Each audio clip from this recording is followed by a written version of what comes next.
Hey, I'm Laura, a registered dietitian with a specialist interest in gut health and IBS, and I'm delighted to welcome you to the Gut Loving podcast. This is a podcast which aims to increase awareness of IBS and the tools and therapies that can help you manage and improve symptoms.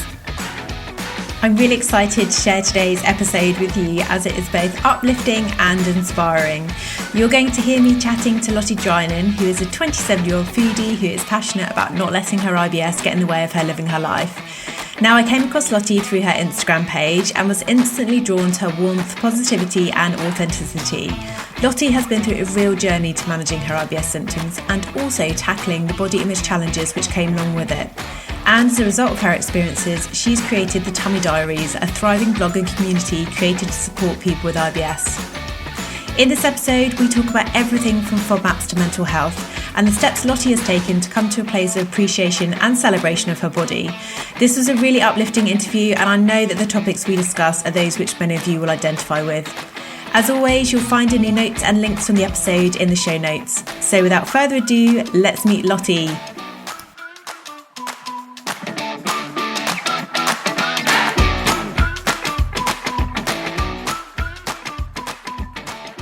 So welcome back to the Gut Loving podcast. This is season 4 and I think we're on episode 4 now. So thank you if you are a returning listener, and if you are a new listener, then welcome. So here in the UK, or here in England, we have just started our second lockdown. And so remote podcasting continues, and I do have a guest with me today, but we can't be in person. So we are recording this over the airways. So hello, Lottie. Hello, thank you for having me. How are you doing, Lottie? How's your lockdown started this morning? Yeah, it's starting all right. It's a bit different. This is last lockdown. I was working in my corporate job, so I had team meetings. So it's very different sort of learning to be on my own. So it's nice to have a friendly face and someone to talk to this morning. I know. I was just sort of saying that actually we've got our... Where are you recording from, Lottie? Okay, so I'm in Bristol. So yeah, thanks to the magic of the internet, we can do these things and we can sort of still feel a bit connected. So that's nice. Definitely. So I just sort of think about some context of how we sort of came to record today. So I think sort of within the podcast, you know, we've covered so many topics sort of over the period of 4 seasons. But what I think is always really nice is to share sort of people's journeys, you know, sort of individuals with IBS to sort of help share their journeys. And I know the sort of place that I've got to with understanding IBS as a practitioner, so somebody who works with individuals who've got IBS, is that everybody's journey is different, and what works for one person doesn't work for someone else. And so I know that you have had a really... let's say like interesting, challenging journey with your IBS. And so I wanted to get you on the podcast to come and talk about it today. So thanks for agreeing, first of all. Oh, thanks for having me. I've loved your podcast for ages now. I always listen to it. So I'm feeling very excited. Okay, great. So let's start at the beginning. So of your sort of IBS journey. When did you first notice symptoms? You know, what was that like for you? So it was sort of my very late teens, early 20s that I started noticing symptoms. Up until then, I'd always sort of been able to eat what I want, never really thought much about bloating or any other sort of side effects. It's always hard to pinpoint that time, but where I've put it to is just after a Christmas one year when I'd experienced a stomach bug, just a standard sort of sickness bug that lasted a couple of days. And I always think back to then, I never really seemed to fully recover from that. And I don't know if that was, I know that we don't know exactly why IBS is formed, but I don't know if that was part of the trigger. I think there was definitely lots of other reasons as well that I'm sure we'll go into. But around that time, I then started to feel bloated pretty much permanently. I felt sick all of the time, and I was just in quite a lot of pain. My stomach was just always hurting, always uncomfortable. And I just, after a few months of thinking, okay, surely it can't still be this bug, that's when I started thinking it must be something else and started the investigation route. Yeah, it's always interesting to hear about when it starts with different people. And like, you know, one of the things you said there about like, we don't know the cause, because I don't think that there is one cause, but there's these sort of contributing factors. And definitely there is, was about to say a strain of IBS, like it was some kind of, I've got viruses on the brain. There's definitely a sort of subset or type of IBS, which we call like post-infective, where people have had sort of something like a, tummy bug, gastroenteritis, or it's quite common with me to hear that people have been sort of abroad, had a tummy bug, and then sort of never really felt like they got better. So these symptoms went on for a while. And then what did you do? Did you go to your doctors to start investigations? And what was the process like for getting diagnosed? Because how many years ago was that now? Oh, so it must have been, I'm rubbish with the timeline, but about 10 years ago, I think it was. So it was a long process. So I started off by going to the GP, who said I was stressed and it was normal. Then it was, no, it's linked to your periods. I tried a few different contraceptive pills. And basically just wasn't really taken very seriously, as I'm sure most of your listeners will be able to relate to.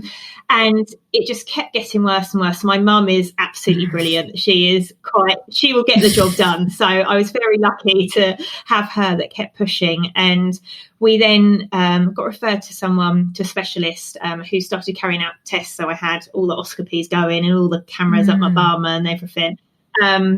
Which is great. They ruled out quite a lot of things. At one point, they told me that I had a hiatus hernia, which a year or so later, I had another scan and was told I don't have one. So who knows whether I had one and it appeared or not, I have no idea. But yeah, we sort of ruled everything out, and it did take a long time because I was in such a lot of discomfort and a lot of pain that they weren't sure that it could just be IBS. The sort of term got thrown around fairly loosely, and I think part of it was I didn't want to accept it because it was a bit of an embarrassing term. I didn't really know anything about it, and part of it was I just thought surely this can't be IBS when I'm in that much pain and feel that ill all the time. So it did take about 8 years to get diagnosed. Yes, you've got IBS. It's nothing else. I did also have last year a laparoscopy, and they discovered adhesions to my bowel and womb.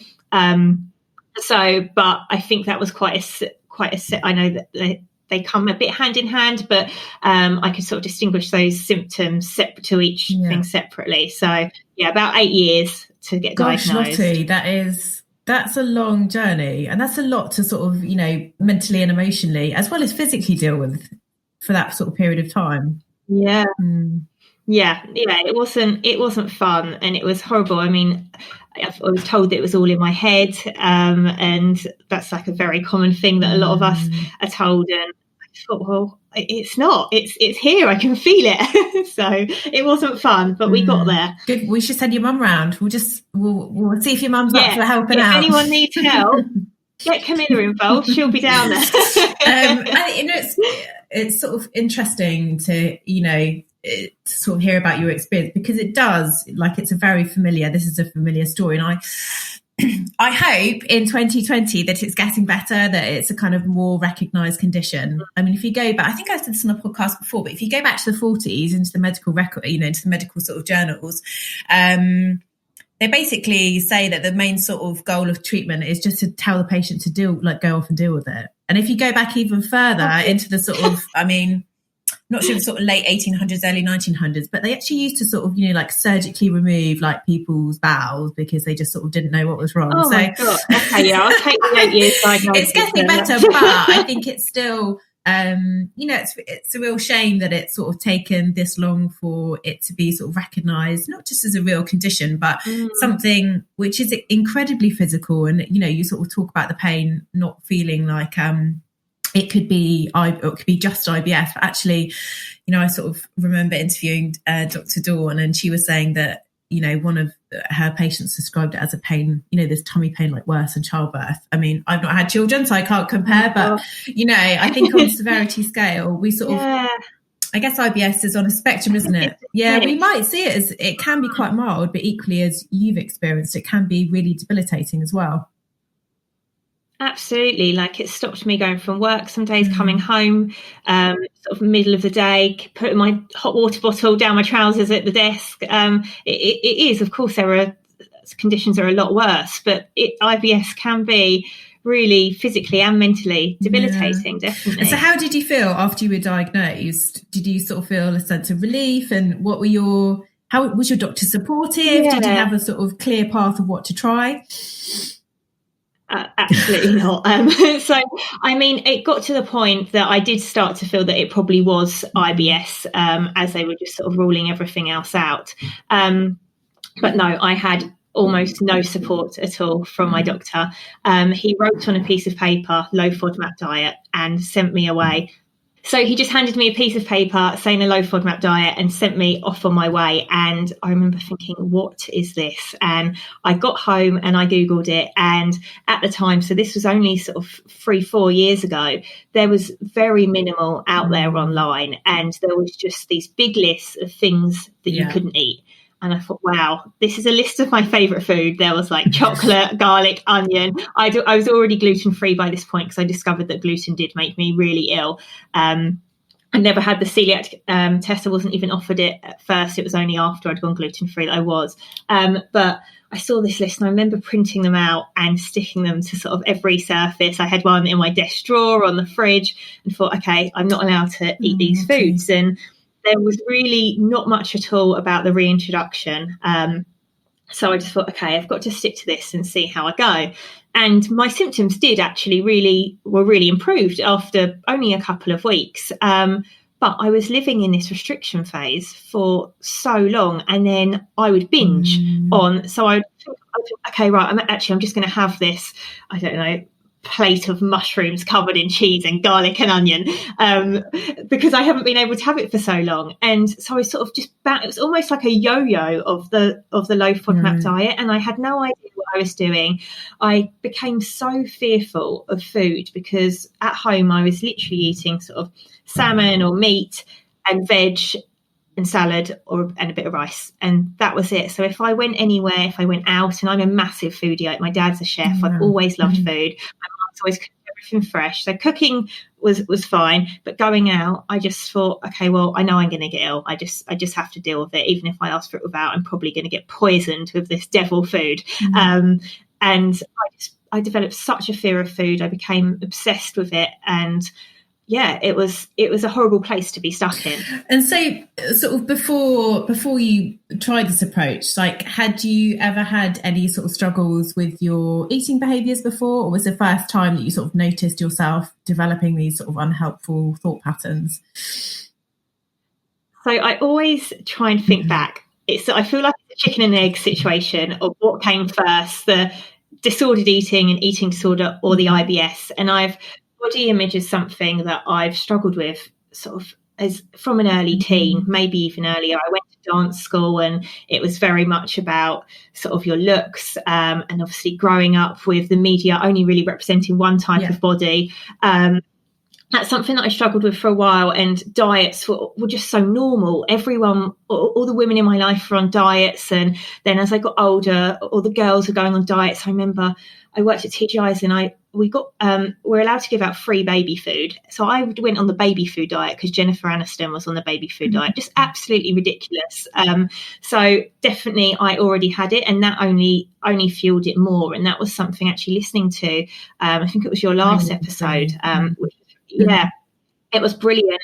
And listening to that, and how we should be doctors and professionals should be asking whether people have, like, uncovering whether they already have issues with eating and their relationship with food in their body. I was never asked this. I was just told about this diet, which is already such a difficult thing to do on your own, but never mind if you're already struggling. So yeah, it sort of was fuel to my fire. Oh, so many things to unpick here, but I think it's one of those things which I know it's done in good faith. So when a doctor recommends a FODMAP diet, I know it comes from a place of wanting to help. And sometimes having just heard this diet mentioned at a conference, or actually sometimes from another colleague. So I've heard it before where, so I think it was when I went on another podcast with a doctor, and he was saying that he'd heard one of the doctors in his surgery was following it. And she was like, it's great, my IBS is so improved. And so he was like, oh, right, okay, well, I'll just write this down and tell people, to go and have a look, not realising that actually, first of all, it's not recommended as a first line sort of intervention, so something that you should do straight off the bat. Second, it's not suitable for everybody. And thirdly, it should actually only be done with dietetic support, because it is ultimately an elimination diet, which is not designed for the long term. So Yeah, although it comes from a good place, it's really really difficult to sort of hear these stories, because I think if I'm hearing it from sort of a handful of people, I know that actually that's the tip of the iceberg, that this is kind of quite a big problem. And I think because the diet got, I was sort of thinking about why this was, because the diet, I think I was talking to Rini about this, because the diet became so popular so quick. It was one of these things that just exploded, and then just suddenly, everyone was talking about FODMAPs and having a go at it, within the sort of IBS world without the proper support. So, yeah. Definitely. I think like social media, it was just around the time I started my blog, it sort of exploded with stuff about FODMAPs. And I even started off as doing FODMAP recipes. And I mean, I don't disagree with the diet. I think that I've known loads of people that have found it so beneficial. And actually, when I eventually did it correctly, it really helped me. And like I say, even at the beginning, it did really relieve my symptoms. But obviously, it was also causing some damage as it was going along, because I was being so restrictive. So both for my gut and for my mental health, it was probably doing more harm than good. And if I did it with the help of someone like yourself, or even if there was as much information as there is online now, maybe it would have worked beautifully, and I'd be in a place or a much better place a lot quicker. Yeah, because it does, you're right. I mean, it's an evidence-based diet. We know that it does help to improve symptom control, but it's sort of all the evidence is about when it's done in the right way, which is that it's done for a short period of time, and then the reintroduction is done, and then the personalization stage. So at no point has there been a study where we've just let people go off and do it by themselves and we followed them up, because that was never the way that it was designed to be done. And so, I mean, and that's also really common, what you sort of said to me, that you went and Googled it and all you end up with is just a no list. Like, you've got a no list. You don't have instead of this, have this, instead of this, have that. It's just a no. So I can't even imagine, sort of without any support, what you, as you said, you just end up eating fish, sort of meat and vegetables. Yeah, and being in the job that I was in, I was in events. So we were out and about every week. We were out for dinners. It was really nice, and a lot different to how we're working currently. So going out, and that social element as well was just so anxiety inducing, thinking, oh my gosh, I've got to eat something. I know that I'm going to be ill no matter what, and I might not always be able to control what restaurants we go to. So it may be something that I can't have anything at. It was isolating. I didn't know anybody else that had it either at the time, and it was quite a hard time. And so when did you, I guess, realize, or when did you think to yourself, like, hang on, like, this isn't right? It's sort of, I guess, in your own sort of internal space, realize that actually there was a bit of there's some red flags here. Like, I know that this isn't where things are supposed to be. So I'd probably sort of dabbled in low FODMAP for maybe about a year at that point, maybe a bit less. And I decided that I was going to start a new Instagram account and try and just share some recipes. So the idea was that I shared some low FODMAP recipes, because there wasn't that many out there. And hopefully I met other people that were doing similar, so I could get some ideas. And as I did this, I then used this account to only follow those accounts that made me feel good. And I started following lots of dietitians, lots of people that were into mental health, whether they be professionals or just people sharing their experiences. And I started to just see that actually I didn't have to feel this way all the time. I started to learn more. I started to listen to podcasts and read books. And I started to realize, actually, I'm clearly not getting very much support from any doctors that I'm seeing. So I need to take this into my own hands and to learn about it. I love learning. So I thought, this is the best way. Let me learn about it, and then I'll see if I can try and get more sort of control and understanding. So I did that, and I researched a lot about I learned about the gut-brain axis, which is like sort of the miracle moment for me, and I sort of idolized all these dietitians and doctors that really were putting their time and efforts into gut health, and that was a big changing point for me. Just seeing that actually there are some things that I can be doing that may make a difference. That's amazing. I mean, it's really nice to hear that about social media being used in such a positive way, because I think it can be the opposite, can't it? It can always be like flip reverse, like you follow lots of accounts which don't make you feel good and which kind of promote sort of one type of body shape, or, you know, restrictive diets, or, I mean, if I went around chasing all the misinformation that I saw on social media, I could make that a full-time job. So definitely. I mean, you'd have a whole team with you. And I think that's what I had with my personal account, that I was just following, like you say, one body shape, all these fitness influencers, and I'd see, I don't know, Fit Lucy. I don't know if that's a real person, so sorry if it is. Fit Lucy has cut out gluten, dairy, eggs, and air. So, and her IBS is cured. So I'm going to do that. And I would do that because it is hard when there's not much, or when you have been exposed to much correct information. You're so desperate to find some relief and find someone that you can relate to. And I was definitely doing that with my personal account. And that's why it was almost a fresh start for me, creating this new account and this new place where I'd treat it like they say, treat social media like a magazine, like something that you want to read. And I was only following those accounts that I felt, they benefit me in some way, whether that be information or just making me feel a bit positive. I love that. I'm going to treat social media like a magazine. I'm going to write that down, Lottie. Yeah, and I think you're right.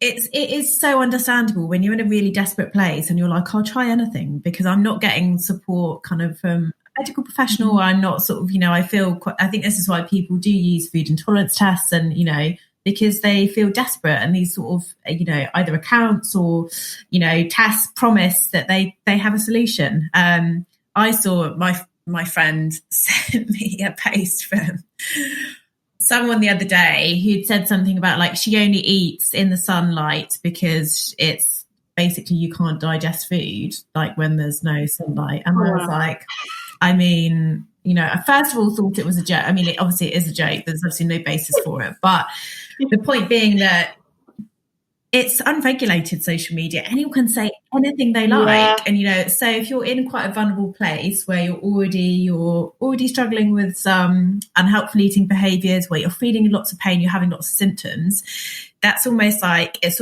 going into social media at that point. It's almost like going into shark infested waters, because you're just, you're almost bait for these sort of, really unhelpful accounts. So I think what you did was so positive to say, right, okay, I'm going to follow, like evidence-based accounts and people that are really sort of talking sense, so that's good. Yeah. So what happened next? So you sort of was like, you realised that, there might be a different way, and you sort of started learning about it. So what was the next step on your journey to sort of get you back to a healthier relationship with food? So I started to realise that it wasn't just about diet. And I started to understand it. I was learning more about body image as well at this time. And I started to understand that actually there are other elements that could be affecting me. And actually my obsession with food and the fear of food was probably making me worse. Like, we've got that, you get stuck in that stress bloat cycle of, I'd be so worried about bloating that it would trigger the stress response and then cause the bloating. So sometimes I was almost thinking myself bloated. And I just started to just be more mindful, really, of what I was doing, and sort of less obsession and more looking at the bigger picture. So even just listening to these podcasts, my anxiety was getting better, and that was helping my symptoms. And actually, it was when I struggled with depression 3 years ago. I lost someone really close to me, and there was a few other things going on in my life at the time, and I hit like a really bad patch, and my stomach also suffered with it, as well as my mental health. And it was actually counselling that brought me to journaling, and that really, really helped me.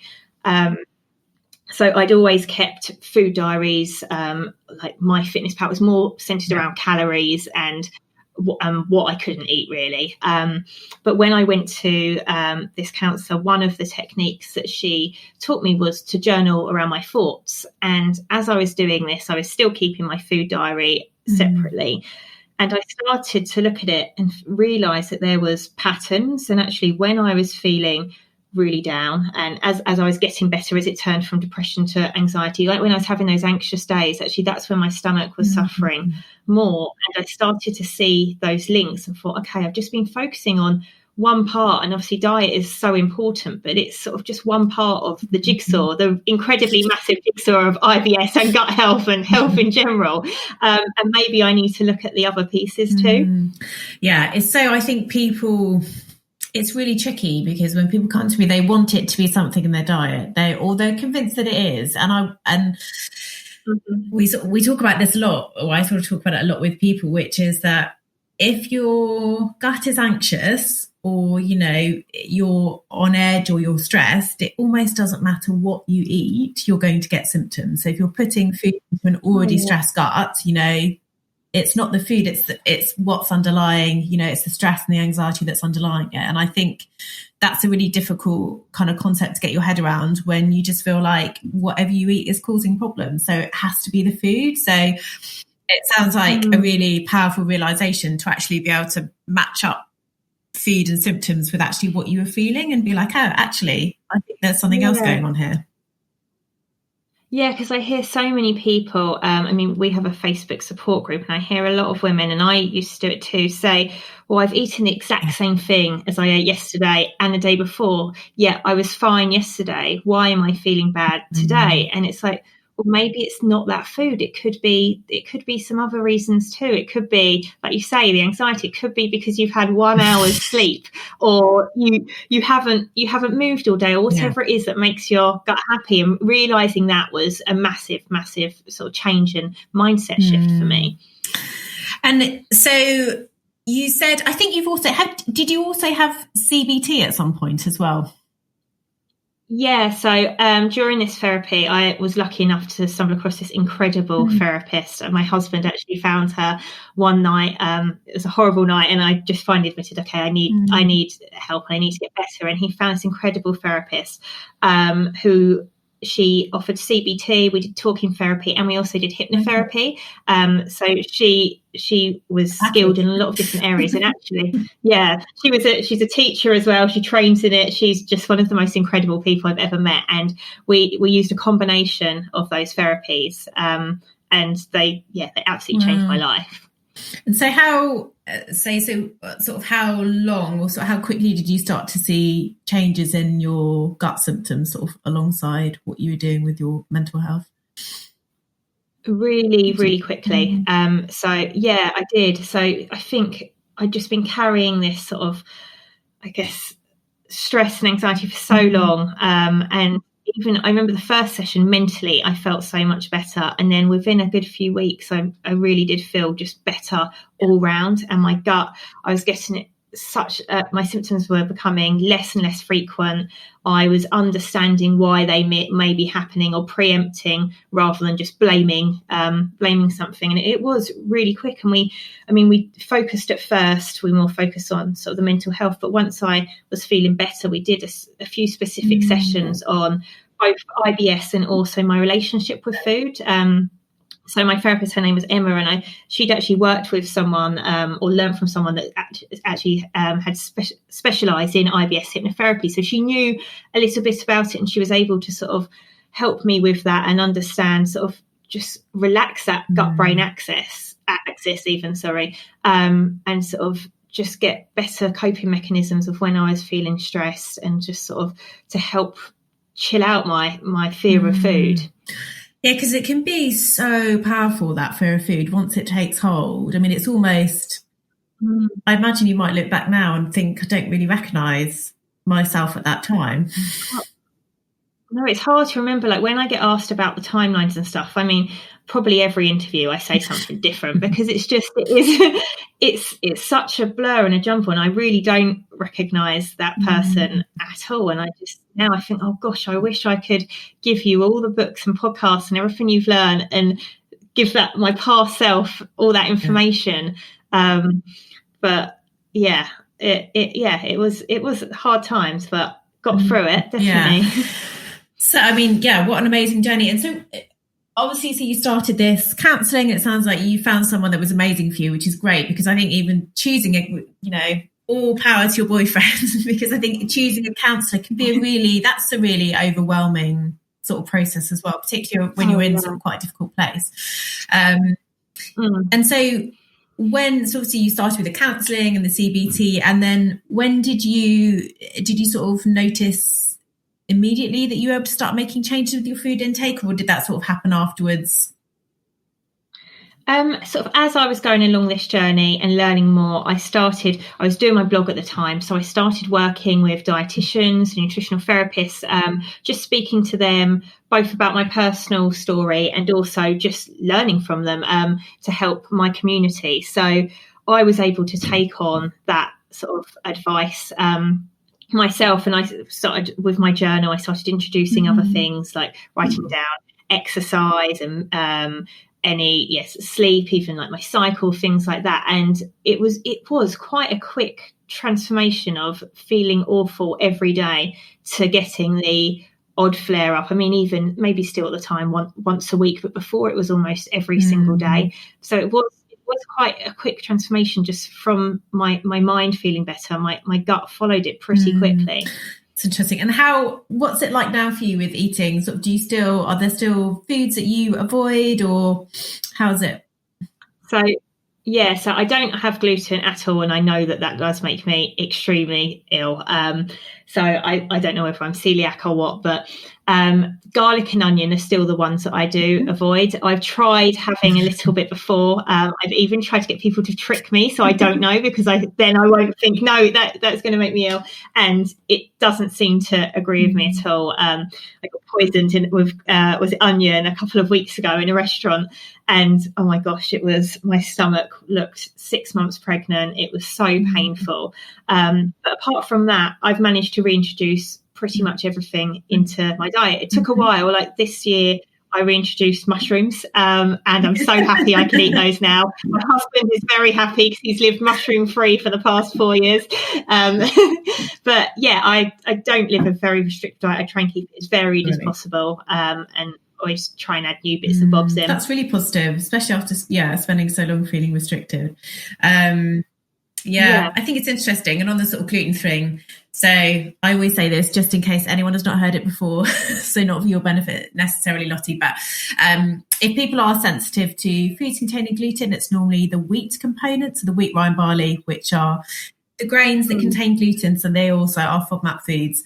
But it's sort of frustrating for you that you weren't tested for celiac earlier, because by the time you're not eating gluten, the test won't be valid. So anyone thinking that they might be, or they want to get a celiac test, you need to be eating gluten. So I think they say at least should probably go to twice a day. For at least 6 weeks, or the equivalent of. So I think some gluten containing foods, and essentially if you're not eating gluten, then they can't, the test won't be valid. So it's quite important to do that first. So, but yeah, sometimes I know that that doesn't always get offered. So it's a shame.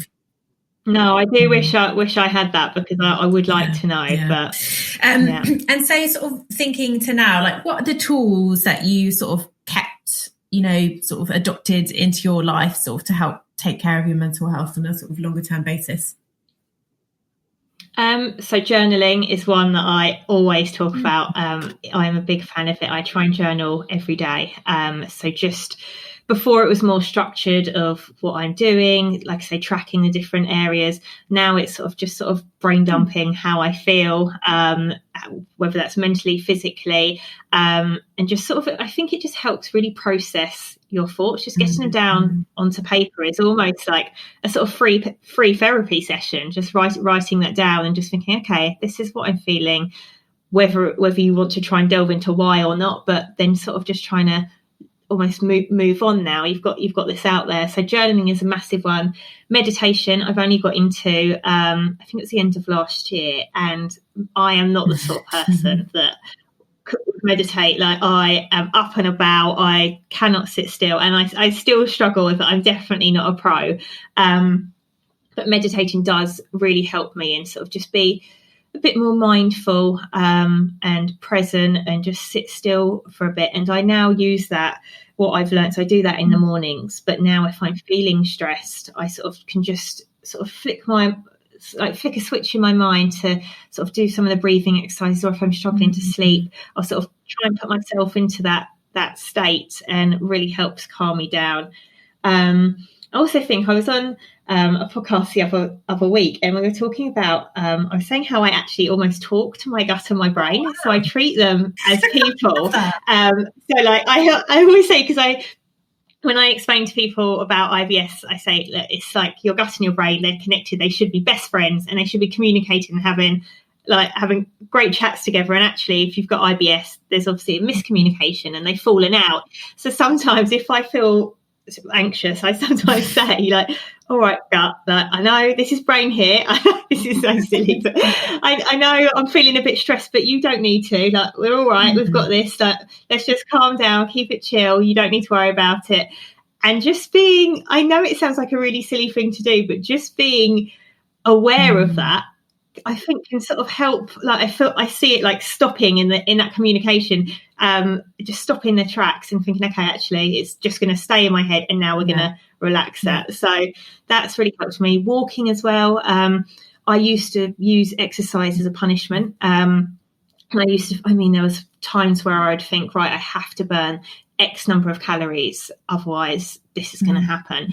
And it was not good for my body. I wasn't listening. I'd be exhausted all the time, and that often made my gut worse. And when I was running marathons as well, my stomach was in bits. And now I sort of just try and listen to my body, and I'll go on walks, go on runs. I know we can't really go to the gym at the moment, but when I was at the gym, I just do things that I actually enjoy rather than doing it for calories. It's now because I know that it helps my head and it helps my gut massively, just getting outside. Even if, like, during lockdown and this period, I've just been going for walks like at lunchtime, just around the block, like for 5 minutes, and it's really helped me. I notice the days that I sit at my desk all day, because we're not even getting up to talk to a colleague now, are we?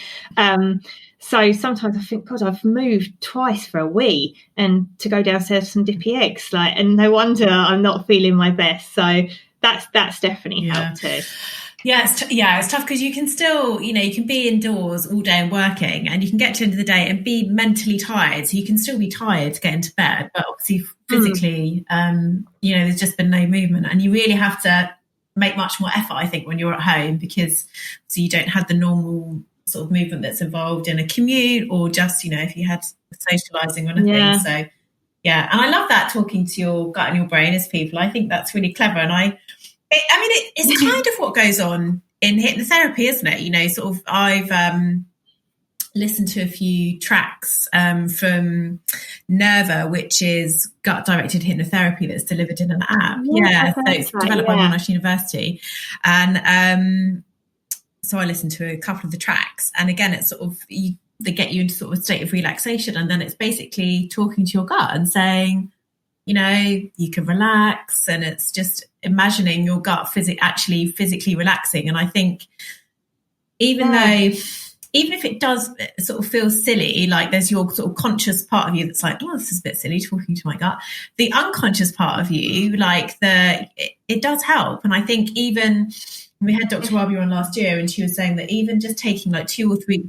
Oh, that is one of my favourite episodes. I'm obsessed with that episode. I must have listened to it like 5 times. It's so good. And she was saying just that, like, taking 3 deep breaths is like actually telling your nervous system, like, it's okay, like, you can be calm. And I think so when you notice in the day that, you get an email that, makes your heart race, or as something happens which is stressful, and you can sort of tell that you're in that sort of heightened state, actually just taking a few deep breaths, even though it might not solve the problem kind of that's in front of you, it does actually tell your nervous system, there's not a fire, like there's not a wild animal, like I can just calm down. So I think it's a really good practice. And that makes me think as well, around eating as well. We know that eating really quickly or in a stressful situation isn't good for our gut. And that's one thing that I've noticed over lockdown is I'm actually going downstairs and trying to have lunch in a calm environment rather than sitting at my desk whilst printing out loads of paper and trying to organise something. and sort of shoveling it in 2 minutes. And I think that has really helped, because it would still be quite regular, even thinking back to last year, that when I was working in the office, in the afternoon, I'd just be quite uncomfortable, a bit more bloated, and it just didn't feel very nice. It felt sort of heavy. Whereas now, just being a bit more like taking that time does help. And before I thought, okay, oh God, there's so many things to think about, and it all sounds a bit wishy-washy, but actually these little things really do add up, and for me they've made such a big difference. I think it's really easy to dismiss them, because again, it's like you think, well, there must be something, this one thing that's at the cause, but actually, some of these sort of lifestyle measures are just so important. And I sort of, when we talk about the sort of nervous system and being in a state of stress, it's like the fight or flight, but the opposite of that is rest and digest. And it's like, when you think about that, you're like, okay, so when I am stressed, and it's like you can, when the brain feels stressed, the gut feels it too. And then digestion just kind of stops, like everything shuts off, because your blood flow has gone to the muscles to get ready to run. So actually, conversely, if you flip that, sort of being in a state of like calm when you go to eat, that's the ideal mode for you to be digesting food sort of comfortably, if you like. So yeah, I always sort of say, try to remember that, like, are you in fight or flight, or are you coming to sit down and rest and digest? And if you're feeling a bit tense, like, again, just even taking a few deep breaths before you sit down to a meal can actually just say to your body, okay, we're not working now, we're calming down, and it's time to have something to eat. So yeah, it's really interesting that you noticed that as well. So one of the other things I wanted to talk about was body image, because I know from the start, from sort of reading some of your blogs, that actually, the symptoms that you sort of experienced early on, such as the bloating, really sort of resulted in you feeling negatively towards your body. And I don't think body image is spoken about much within the IBS. I know you're doing a great job of it, but I don't think it's something that is spoken about much in terms of how it might make you feel about your body. So I wondered if you could tell us a bit more about your experience of that, and, what you're trying to do by talking about this particular topic now. Yeah, definitely. So I mentioned earlier that body image, I think, like probably 99% of women, and actually men as well, the whole population, I've always been quite conscious of my body. And I think when I started experiencing bloating, that then changes the way you look quite drastically. So even if you're on this journey and you're being quite conscious of sort of accepting your body, never mind loving it, but accepting it, to then wake up the next day or even 2 hours later and it looked totally different makes it really hard. And then when you throw in the physical discomfort or pain that it's causing as well, I think that I just got myself, I would wake up every morning, I would almost sort of assess my worth or how my day was going to go, depending on how my tummy looked. And if it was bloated, I felt, right, well, you're ugly, you're gross, and we're going to have a rubbish day. And if I woke up and it was looking its sort of flatter self, I would think, okay, it's all right, but it might change. And it's something that affected me a lot, and I know it affects a lot of people that I speak to. And I think it can also be like a form of like body dysmorphia as well, because you just don't understand how your body looks and you're seeing it a different way. And if you're feeling bloated, you're just seeing it as just looking totally different to how other people are seeing how it does look. So that became something that I talk about quite a lot on my Instagram and on our Facebook community as well. And I think some of the things that changed that for me, definitely it got better. Like I say, when I got my new account and rather than following all these fitness models that I was following, I started following people of all different shapes, sizes, races, and realised actually, God, it's their confidence and it's their personality that makes them, they're so beautiful. Like they all look totally different, and they're amazing. Like, so why does it matter if I wake up looking a bit different? I think it's hard. You have to think about when you wake up bloated, is it the physical pain? Because obviously that is different to thinking about, is it just the way I look? But I think often it's more the way I look that was worrying me. So sort of diversifying my feed was massive for me. And just seeing that actually it's beauty isn't well, it's not even the way you look, but even if we go down to looks, it's not just one certain look. And that just helped me massively. So I'd think about, when I see this woman, think, actually, I look very similar to that, or actually I look very different, but still they're beautiful. So why am I labeling myself and my own worth? Because I'm not applying it to anybody else. I'm not thinking that about anybody else. So why am I thinking it about myself? So I started to sort of change my self-talk and realise that actually your body doesn't define you at all. And also actually just understanding. So like I say, I did a lot of sort of listening to podcasts, reading books, and just understanding my body better, and stop treating it like something that I was angry at, and actually caring for it really helped me. So rather than if I was woke up and I was bloated, I wouldn't be angry and think, oh, it's my fault, or I wish I could just be normal like other people. Actually, I'd think, okay, it's my body probably trying to tell me something. So what can I do to listen to it and care for it? Almost as if it's like a child or somebody you love. If they woke up with a cold, you don't start shouting at them. You think, okay, what can I do to look after you? And what can I do to be kinder? And just over time, and I mean, I guess I actually faked it till I made it. Like on Instagram, I really wanted to show people that bloating was, I mean, it's hard. I find the fine line of normalising it, but also not making it so normal that people think that actually you should be waking up bloated every day. Yeah, so it's a fine line there. But to show that a lot of people do live with bloating, especially if we're talking about IBS, that you're not alone, because you can feel, when like with my friends, when I look at them, I think you can go and eat whatever you want, and you can go wear whatever you want. You don't have to think about whether your body is going to expand and have to end up walking around London with your jeans half undone. Like it's something to do. So I wanted to show that on my page, and show people that they weren't alone. And as I sort of talked about it more, I started to believe it myself, and was really sort of digesting other things that people were saying. And it's like, even like with hypnotherapy, isn't it? You're almost sort of, you're training your subconscious, and eventually it becomes your conscious mind. And it wasn't one day I woke up and thought, oh, I'm bloody beautiful. But it eventually I got there and just sort of learned to respect my body and to listen to it more.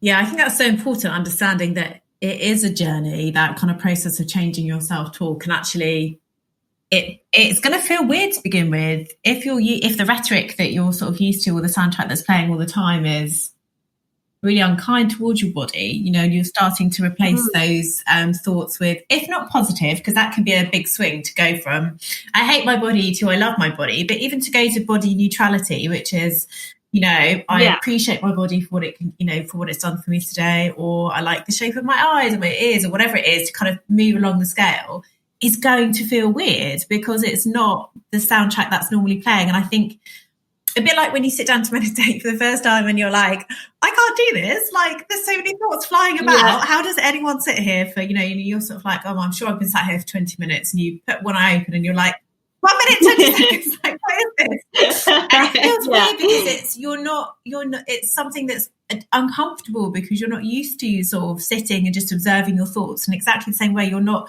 used to talking to yourself kindly. And I think it's really positive to hear that, yeah, it felt a bit weird to start with, but eventually it becomes, it becomes that new soundtrack becomes your soundtrack, and actually it can then start to inform how, you know, your behaviour. And I think it is a case of unlearning what we have been taught by the media and the diet industry, who earn billions every year to try and convince us that actually your body isn't okay, so buy this and then it will be. So I think it is a case that we are having to unlearn, and hopefully eventually that won't be the case. But yeah, I think as well, just thinking, when I thought of the idea that if I'm hanging my worth on my body and my body fluctuates so much, how is it possible for my worth to fluctuate that much? Like, absolutely, I could be fine at this point in time. It was when I could be getting bloated just by anything. So if I woke up in the morning and thought, okay, yeah, you look all right, and thought, okay, that means it's fine, and then 2 hours later I'm bloated, well, nothing else has changed in that time. So, but it's quite a ridiculous feeling when you really think about it. But it's sadly something that is so real for so many of us, and it can affect us so much. I think that is a big part of when I speak to people, a big part of sort of the mental side of IBS is how you look and feeling uncomfortable in clothes and out of clothes. And I think it's really important, if you can, to start to unpick that thought process, isn't it? And it's something that I think is it's really great that you were actually able to pick up on your soundtrack of like lying in bed in the morning being like, is this going to be a good day or a bad day? I'm bloated, it's going to be a bad day. Because I think so much of our negative thinking kind of goes under the radar. We're just walking around like feeling bad about ourselves and just, oh my God, yeah, if our brain was our friend, I'd be cutting them off a long time ago. Like, you wouldn't have someone talking to you like that, would you? And it just also goes, and you can sort of end up thinking, I feel really like low or bad today, and almost not really sort of picking up on the fact that all morning you've been looking in the mirror being like, I look awful today, my hair's a mess, I look really bloated in this outfit. Or so that soundtrack's been going on. And actually, if you can imagine someone stood in front of you, as you said, like saying all that stuff to you out loud, you would of course feel bad. But because it's sort of this silent soundtrack, kind of silent soundtrack in our head, I think this sort of negative thinking can really go under the radar. So actually, if you start to really pay attention to how you talk to yourself, and then you're like, oh, hang on, like, it's actually not very nice. Once you've noticed it, then you can start the process of actually, as you said, examining those thoughts, which what you're doing is exactly what they teach you to do in CBT. So examine that thought, like, is it true? Is it helpful? Yeah. What could I replace it with? Because, it's a really, CBT, thoughts affect our feelings and behaviour, which is kind of the whole process, isn't it? But unpicking it is definitely. And one thing I learned with journaling, I don't know where I read it, but it was every time you think something negatively about yourself, whether it be the way you look or your personality, write it down, and then at the end of the day, go back and flip it, and they become your sort of your mantras or your things that you repeat and read every day, because they're the things that you need to train your subconscious and your conscious on, and that really helped. So I do that with situations now as well. If I'm worried about something, I write it down and then I try and flip it, and it just change it. Like you say, it's not an overnight thing. You're not just going to follow all these accounts and then the next day wake up and feel amazing, but slowly sort of retraining your thinking, I think for me definitely really helped me. So if you were giving some tips to someone who's really struggling with a body image, I guess first of all, curating the space they spend time in online. I mean, particularly now, because for those of us that are now in a second lockdown, or even for everybody else, our social life is quite restricted now. So we are spending more time online, which means that we are quite, and also at the moment, the news is pretty heavy. It's quite oppressive. So it sounds like kind of curating your space is a really important place to start. What would you suggest to someone who's like, I don't know who to follow? What should I follow? Who to follow? Okay, there's some great people. So Alex Light is brilliant. She talks a lot about diet culture. Should have got a list. Would you know what, Lottie, actually, if you send me a list, we can pop it in the show notes, because that will probably help people to get a list. Okay, amazing. Yeah, I'll send that over to you. No and I guess actually probably what I could do as well, seeing on the topic, I can put down a few dietitians, and maybe you can share some of your sort of more evidence-based like nutrition accounts that we can sort of get people a bit of a not hit list, but like if you're wondering where to start place, here's some places to start that will help to make that space a nicer place to be. And I guess second is obviously you've talked about, starting to tune into the way that you speak to yourself and start to sort of shift that language. And anything else? I mean, I think those two are really two great places to start, but is there anything else that you sort of recommend to someone? I mean, even just Google how much the diet industry makes. I think for the UK, it's like 2 billion a year. And for America, it's something disgusting.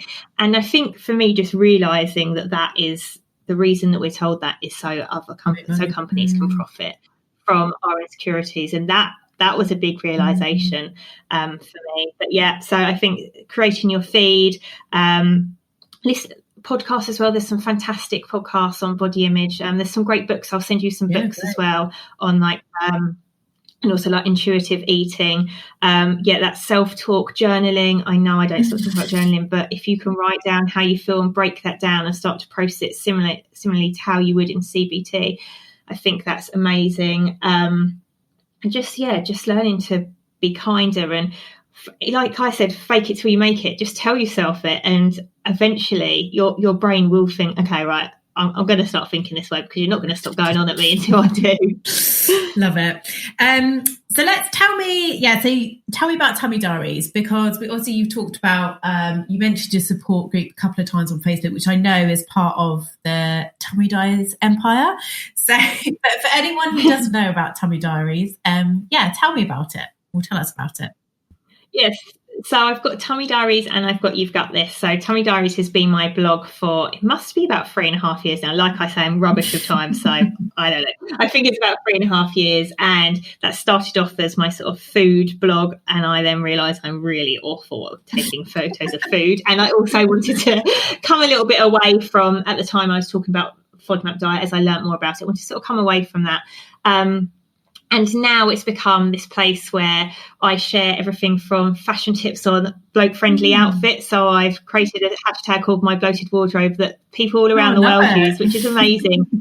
Yeah, sharing their sort of elasticated waistband finds, sort of smock dresses, and just clothes that make you feel confident but also comfortable. Like, I used to try and squeeze myself into a pair of jeans or a dress with a zip. I'm now allergic to zips. And so I share lots of things about that. I talk about mental health, sort of share my own personal story. And I also do some lives and stuff with people and with experts. So that's sort of my more personal blog. I even do reviews. Like yesterday, I did a tights review on the most bloke-friendly tights. So I just try and make it a bit more lighthearted, because it isn't fun living with something that affects you both mentally and physically, and it is a chronic condition. So I just try and help people feel less alone and help them sort of point them in the right direction to experts that may be able to help them along their way. And then I've got You've Got This, which is more of a community that brings people together. So where the Tummy Diaries is more personal blog, You've Got This brings people together. So I share illustrations on there, sort of quite funny things about IBS, and encourage people to share their stories, especially over on our Facebook group, which is something that the idea is it's not for advice, because we're not experts. It's just to share our stories and to feel heard and feel supported. And everyone shares things like, there's totally random things in there, just like your most uplifting songs, and we create playlists. I've just had a really crappy time at the GP, and it's been my 10th visit in, I don't know, a month, and I'm feeling like this, and just looking for some support, because it can be isolating, especially now when we're not even out and about. So yeah, and then I've created a diary as well with You've Got This. So I teamed up with a few experts, and basically with all the journaling bits, we've put it in one place so people can just document everything from their diet to their sleep to their cycle to their stress levels, how they're feeling. And it's perfect if they're working with a professional. They can get that all in one place and hopefully help pinpoint any potential areas that they might need to tweak or just be more mindful of whilst they're sort of figuring out what makes their gut and their mind happy. Yeah, it's so useful, speaking from a sort of dietitian perspective, when somebody brings in like a detailed diary and with their stress levels and their sleep, and they know how their menstrual cycle affects their symptoms, because it makes my life easier. And I guess sometimes, like the first appointment, a lot of what I spend my time doing is learning what it's like to be that person. So they should be doing 80% of the talking. I'm information gathering. But obviously, if you have, it's so interesting, because I always have a 10-minute chat with people before I work with them to check that I'm in fact the right person to help them. And so sometimes they'll sort of give a brief outline of what's going on for them.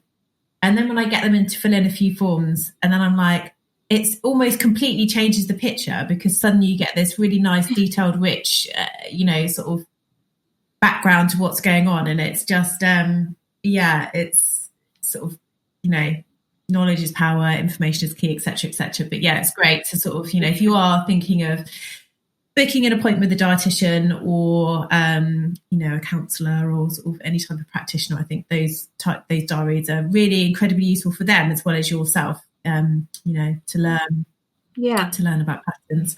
Yeah. So I've just got a couple more questions, Lottie, and then I'm going to let you go. Yeah, cool. The first one I wanted to ask was how